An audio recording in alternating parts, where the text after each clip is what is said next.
Good people, one of my favorite mid-towers from Corsair, the 4000D, gets a 2025 upgrade with the Frame 4000. Let's check it out.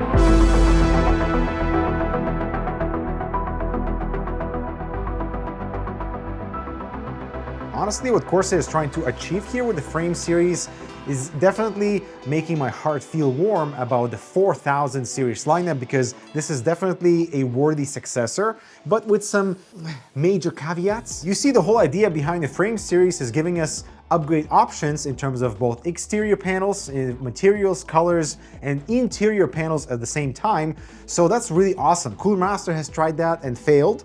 Corsair is now trying that, and they're also failing because I've asked them to send me all the currently available panels for the Frame 4000 and nothing is available. Zero. What you get here is just the enclosure with the potential upgrade options. So you're buying this with the promise from Corsair that they're going to follow up, but all that sounds to be way too good to be true when none of those things are available. And the only glimpse of the future customization that is currently available are two 3D printable files, one for a blank motherboard tray and one for a blank PSU shroud. I guess it's something, but I'm just so skeptical about the company offering all these options and never really delivering, as we saw with Cooler Master. It also really doesn't help that their PC case parts and accessories part of the website is just poorly managed and unorganized. There's no pricing on anything that's been added recently. You cannot search by case model that you have, and for some reason, some models are listed under motherboard support, which makes absolutely no sense. While the pricing structure is going to be a huge question mark, I guarantee it's not going to be cheap. And looking at what's available currently from Corsair, I mean, nothing's affordable, so good luck with that. I will say though, the price point is very attractive for a Corsair enclosure at $99 with 3 RS-120mm fans, but the non-fan version is only $5 cheaper, so definitely there's that price incentive to jump to the next tier because it's only $5 more, so why not make the no fan version a little bit more accessible at, let's say, $85 just to give you that little bit of incentive. But the idea here is to push you into the higher tier category so you spend more money. The no fan version should definitely have been less than $95. But still, for $99, the unboxing experience is a little disappointing. Like, it's still single boxed, and sure, we have thick padding on the inside with additional extra foam protection around the glass corner. I, for example, hate big boxes that display what is inside of them for security reasons, for theft reasons, etc. I would say Corsair needs to double box their stuff for extra incognito and, of course, extra shipping protection.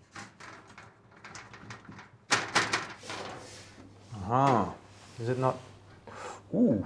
This could be the consequence of the single box packaging, although nothing on the padding nor in the box seemed damaged. Here you can see the panel came bent, and this very likely happened in the factory and not in shipping, just because this whole area is protected with a thick amount of padding. So I don't think you can only bend this portion of the metal and not affect anything else around the frame. And now I'm starting to think actually there was maybe damage in shipping on the frame level, because my glass panel is so far back from the front plastic piece. You can see the tape has ripped. That's not how it should be from the factory. And you can see this massive gap that has formed in between the two panels. I think this happened because they forgot to secure the thumb screw at the back here. This came in loose from the factory because the top one is secured, but the bottom one isn't. And I'm guessing that allows a little bit of leeway and travel of the glass panel within the box, especially if it gets manhandled, you know? Hopefully the frame is still salvageable despite the imperfections. And I think the very thin metal frame and the panels actually might work to our advantage, because we can bend them in order to have everything fit properly. There's some more damage on the front of the glass panel. So we have 3 metal tabs that are supposed to slide inside the case frame. The top 2 are completely bent, and I can bend them back with pliers, no problem.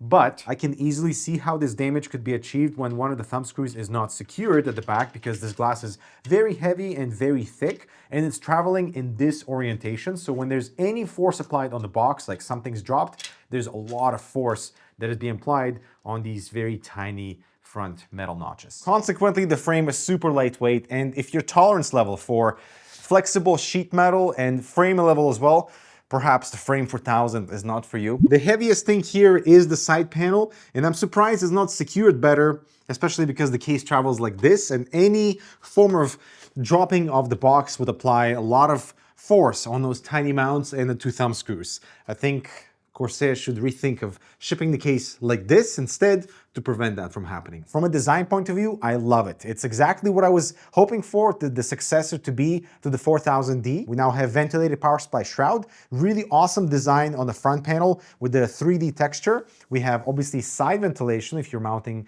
anything there, that's quite popular. And I love it when all ventilation pattern is consistent throughout.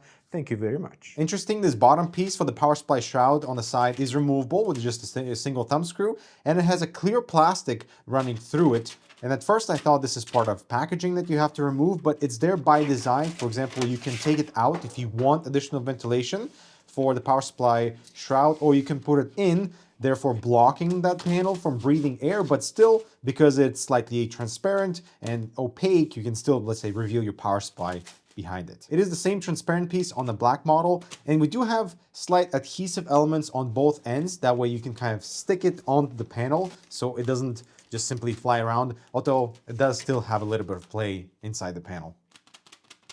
We also have a non-transparent plastic piece that is color-coded black for the black model and white for the white. So if you don't want to reveal anything in the power supply shroud, you can simply install it for this blackout look. While the top panel has that similar ventilation stamping, but man, it is so thin and flexible, it is concerning. Not from the point of view of nothing's gonna break, but just from the point of view, like, this is clearly cost cutting. If this panel was slightly thicker to give it a little bit extra rigidity, I would have forgiven them for having a little bit of flexibility, but I do like the rubber pull tab at the back, which actually works very well, and it also gives them another point for branding. Unfortunately, the disappointing build quality doesn't just end with the thin metal pieces, because there are just elements throughout the case that make you question the cost cutting that goes beyond the materials. The power button, for example, is very loose and almost swims inside its own mount. The rear portion of the front feet is not filled, and it just looks ugly, especially on the white model, while the rear feet are also plastic and they kind of wobble inside its own mount that don't instill confidence. Panel gaps are absolutely horrible almost everywhere, like where the top panel meets the front plastic frame, like there's bowing on both models. The power supply cover on the left is slightly longer than your temp glass panel, therefore there's that length discrepancy that is visible at the back. Obviously my white model came in damaged, so the panel gaps are way bigger than on my black model, but still not impressed. I do want to give them credit though, because the frame is actually modular with the rail system for the front and top fans, and this eliminates any unnecessary restriction on airflow in those areas, and you can even expand the front to support 200mm fans, which is awesome. But the small caveat is that for front fan installation, you can't simply mount the fans on the rails themselves. You have to mount them on these little fan clips. They are color-coded to the case. I'm just using the white ones so you can see them slightly better, and they're plastic and they simply kind of just get attached like so. The annoying thing is that you have to align every single one to the screw holes, and let's say if you're mounting 3, it does take a little bit of time. But on the flip side, you have some height flexibility because of these plastic clips, but more importantly, no metal is getting interfered with our fan blade area, therefore giving us the most unrestrictive access for that front airflow. The top rail system uses the more traditional approach where you mount things directly on the rail itself, which is not that big of a deal because this is going to be an exhaust area anyway. The motherboard tray is further removable, and so is the PSU shroud, the side cable cover that can be converted for a fan bracket instead, and this entire PCIe area is just a bracket, so you can seamlessly transition into vertical GPU territory with just 2 thumb screws and your own riser cable. I actually really appreciate this removable motherboard tray, so if you love working with your motherboard and cooler outside of the case, this is very easy to work with. 2 notches at the top, you simply pop them inside the frame and lower it, 2 screws or 3 screws at the back, and that's it. And as you can see, the interior is completely open, so the only thing you cannot remove is this middle spine, which is riveted. But when they say it's a modular enclosure, they actually mean it, and it does actually give you some opportunities for DIY and 3D printing to kind of make the interior truly your own. The top fits a 360 AIO almost without problems. It's a little tight on this side near the glass panel, but it is the furthest away it can be from the motherboard, and right now, for example, there's no interference with my memory, and you can still fit a 140mm fan at the back, even with the 360 at the top. If you wish, you can mount two 120mm fans on top of the power supply shroud. I do love how fine the dust filter is at the front. This will capture all the dust. Of course, the plastic is extremely flexible, and I will be very careful with this piece. And our power supply dust filter is easily accessible from the side over here that also has that fine performance mesh. The way the I/O cables are routed at the bottom definitely seems like something of a DIY system, just because of this poorly cut sleeving that finds its way into the back here, but still I do appreciate it because it does collect it nicely. And apparently we'll have the option to replace the front I/O for maybe better audio jack and DAC amps, more USB-Cs, etc., but I guess we'll see. For a $99 enclosure, this is the most amount of accessories I've seen from a Corsair enclosure. So first of all, we have color-coded fan clips that you install on the actual fan rails. All of the screws are individually bagged, but we don't have any assortment boxes. We have a front panel adapter and a side fan mount. We also have this mini GPU anti-sag bracket that gets installed closer to the motherboard for shorter GPUs. And here's where our default GPU support is located on the cable cover. It's very easy to use. Unscrew it. We have that full height flexibility. Put it in the desired position with a little rubber bit at the top to prevent metal on metal contact. While the mini GPU support bracket gets installed over here, and you would just move the spine onto this location for shorter graphics cards. I really like the design of our cable cover. So first of all, we have two velcros, one over here, one at the bottom to help guide any of our large cables. But it also has two positions, one as close to the motherboard tray as possible, but for eATX motherboards, or if you simply need more space for the gap between the cable cover and the motherboard tray, you have all this additional space now. These two mounts are probably even more beneficial for our side fan bracket so that you can be as far away as you can be from all your cables that are trying to enter into the main chamber. And this way, nothing gets interfered with those cables. I'm usually quite skeptical around frames that have this whole modular approach, but I do like what Corsair did, especially with these Velcro strips at the back that extend all the way to the back as well, in case you need to route anything on the outside of the frame. But this is also a very good way to, let's say, route your ESP cables and hide any of your SATA, for example, if you are installing any of the storage SSDs. I'm generally not a fan of these types of Velcro straps where you cannot really apply proper tension, especially if you have like lots of cables running through, but they are slightly longer than average, I would say. So they don't really get a pass, but they are still quite usable. One small detail I appreciate are the two captive thumb screws for our power supply mount. At first I thought this was a bracket, but it isn't. This is just so that it's easier to install the power supply. You don't have to use existing screws because the screws are already built into the frame. As for temperatures on the CPU side, I mean, don't expect miracles. Those three 120mm RS fans are nothing spectacular. They do spin at 2000 RPM and they're not loud, which is awesome, but like they don't exactly move a lot of air either. I mean, comparing it to the original 4000D airflow, not that big of a difference in temperatures, but as soon as you add any exhaust, like in my case, I added 140, immediate improvement in CPU temperatures because now we can remove all that hot air that gets accumulated near the back. On the GPU side, we get exactly the same result, slightly cooler versus the original 4000D, and as soon as we add an exhaust fan, that further improved things. So definitely don't just stick with those three 120mm fans, add an exhaust fan and your temperatures will definitely improve. I am seriously crossing my fingers and hoping that Corsair can deliver